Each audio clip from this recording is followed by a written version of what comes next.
In 1940, America made Britain an offer: 50 old ships, rust buckets from the last war, in exchange for something Britain could never get back: 8 military bases, 99-year leases, exposed coastlines from Newfoundland to South America. Churchill called it a decidedly unequal bargain. He signed it anyway, because when you're drowning, you don't negotiate the price of the rope. This is the story of the most lopsided deal in modern history. The deal that gave America a global military empire. The deal that Britain had no choice but to accept. And almost nobody knows it happened. To understand why Britain signed away pieces of its empire for 50 rusting destroyers, you need to understand what the world looked like in the summer of 1940.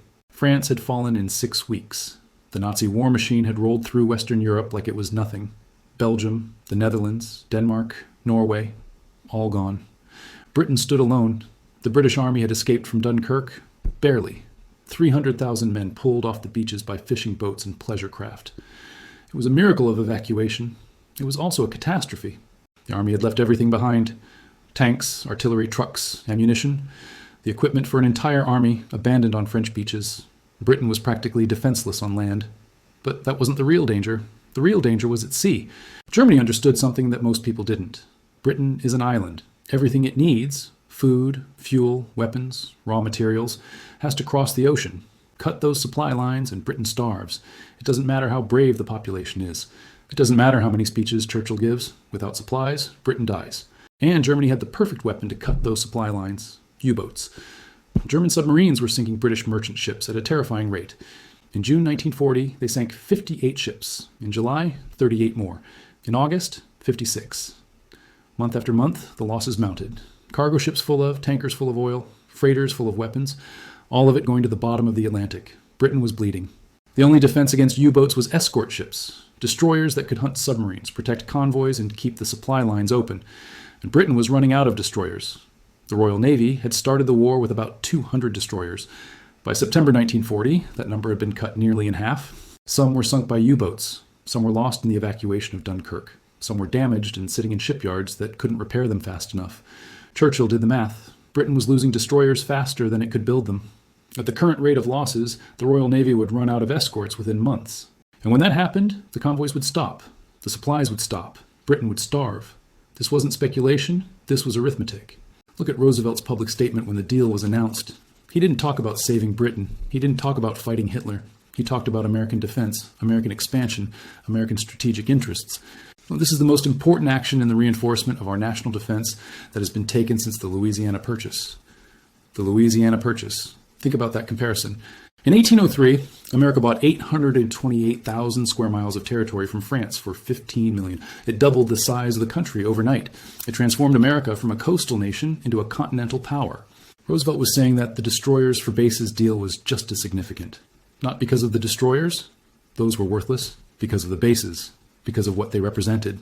America was becoming a global power, and it was doing it by acquiring strategic territory from a declining empire. The British Empire had spent 3 centuries building its network of colonies and bases. It had fought wars for them, bled for them, built an entire economy around them. America got 8 of the most valuable ones for 50 ships that barely floated. Churchill saw what was happening. He wasn't naive. He understood that Britain was being diminished, transaction by transaction, deal by deal. But Churchill also understood the alternative. In September 1940, the alternative was Hitler. German troops crossing the English Channel, Nazi flags flying over Parliament, the end of British civilization as Churchill knew it. Compared to that, giving up some Caribbean islands didn't seem so bad. So Churchill made the trade, and then he made another trade, and another: Lend-Lease, the loan of 1946, the convertibility crisis, Suez. Each time, Britain gave up a little more. Each time, America gained a little more. The destroyers for bases deal wasn't the end of the British Empire, but it was the beginning of the end. The moment when the pattern was established, the moment when Britain became the junior partner and America became the dominant force. There's a photograph from August 1941, less than a year after the destroyers for bases deal. Roosevelt and Churchill are sitting together on the deck of a warship. They're smiling. They look like old friends. The photograph was taken at Argentia Bay, Newfoundland, the base that Britain had just given to America. Churchill is aboard HMS Prince of Wales, a British battleship. Roosevelt is aboard USS Augusta, an American cruiser. They're meeting to discuss the war, to plan strategy, to sign the Atlantic Charter. But look closer at that photograph. Churchill came to Roosevelt, not the other way around. Churchill sailed across the Atlantic, through U-boat-infested waters. to meet the American president on American-controlled territory, territory that had been British 6 months earlier. That's the image that captures the Destroyers for Bases deal. Two leaders smiling for the cameras, pretending to be equals, meeting on land that had just changed hands. The photograph looks like friendship. It was actually a receipt. The Destroyers for Bases deal was announced as a triumph of democracy. Two great nations working together to defeat fascism, the arsenal of democracy coming to Britain's aid. And, in a sense, it was all of those things. Britain did survive, Hitler was defeated, democracy was preserved, but transactions have costs, and the cost of British survival was British power. The ships rotted, they broke down, they were scrapped and forgotten. The bases remained, they grew, they multiplied. They became the foundation of an empire that now spans the globe. Today, if you fly into Bermuda, you land at L.F. Wade International Airport. It was built on the site of the old American base.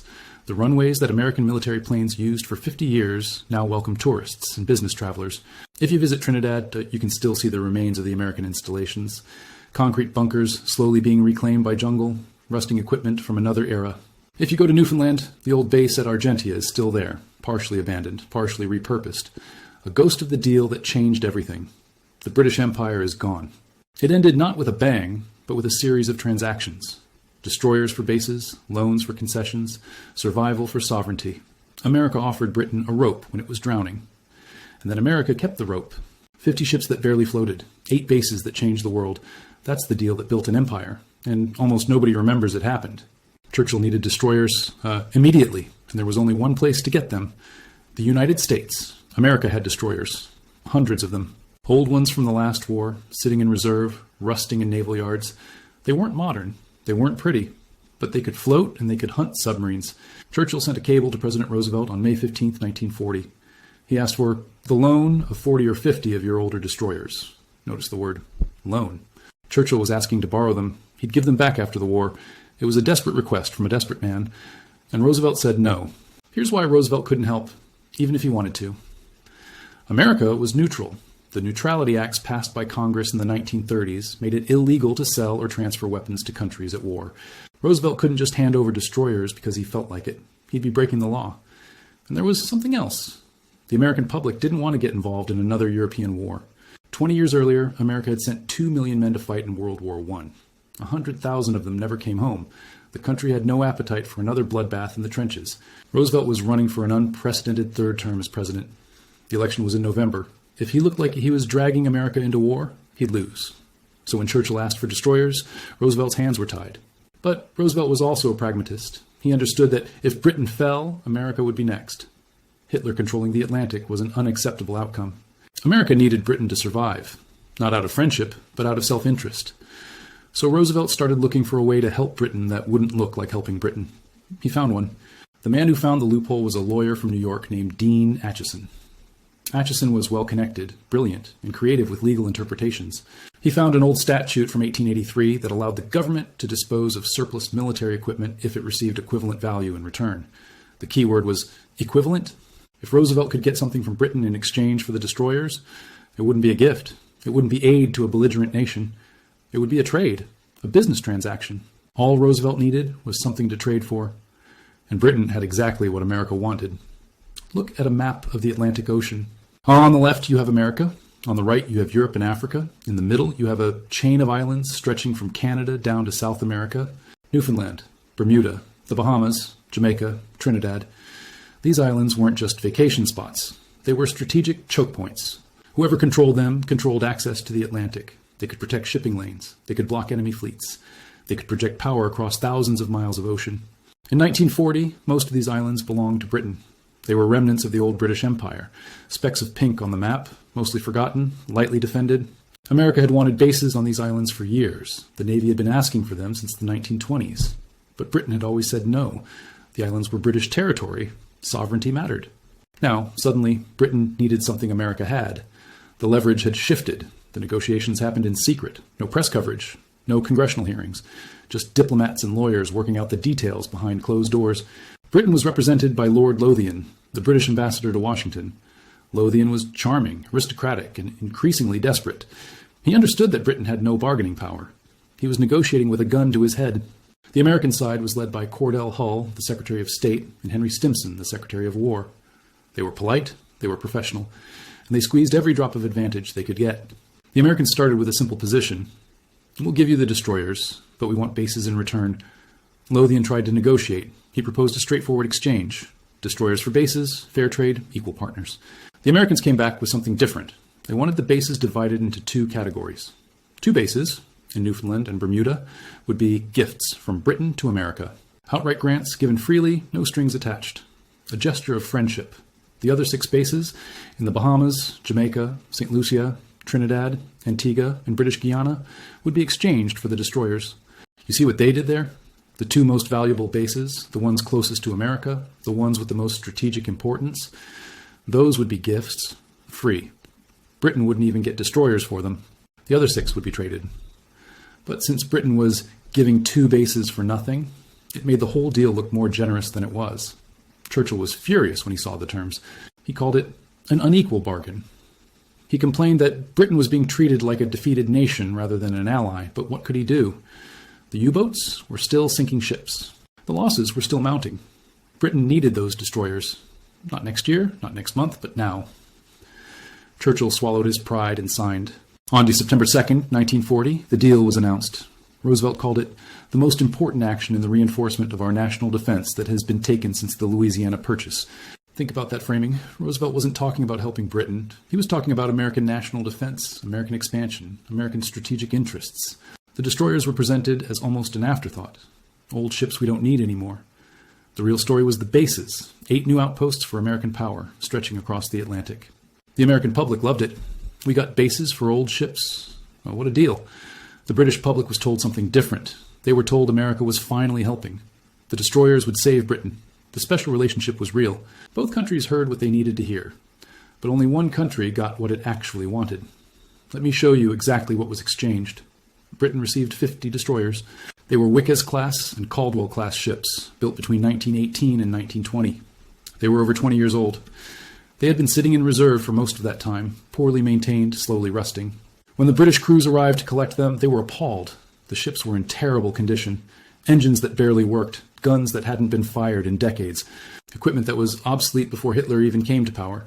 One British officer described them as the worst destroyers I have ever seen. Another said they were fit only for scrap.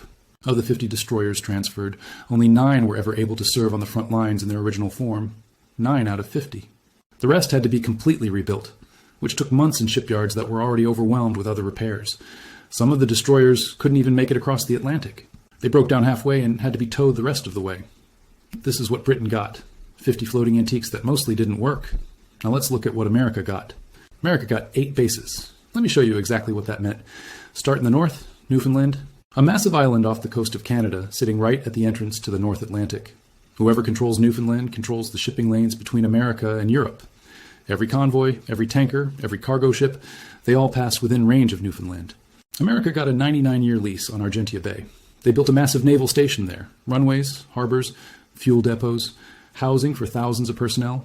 Within a year, Argentia became one of the most important American bases in the Atlantic.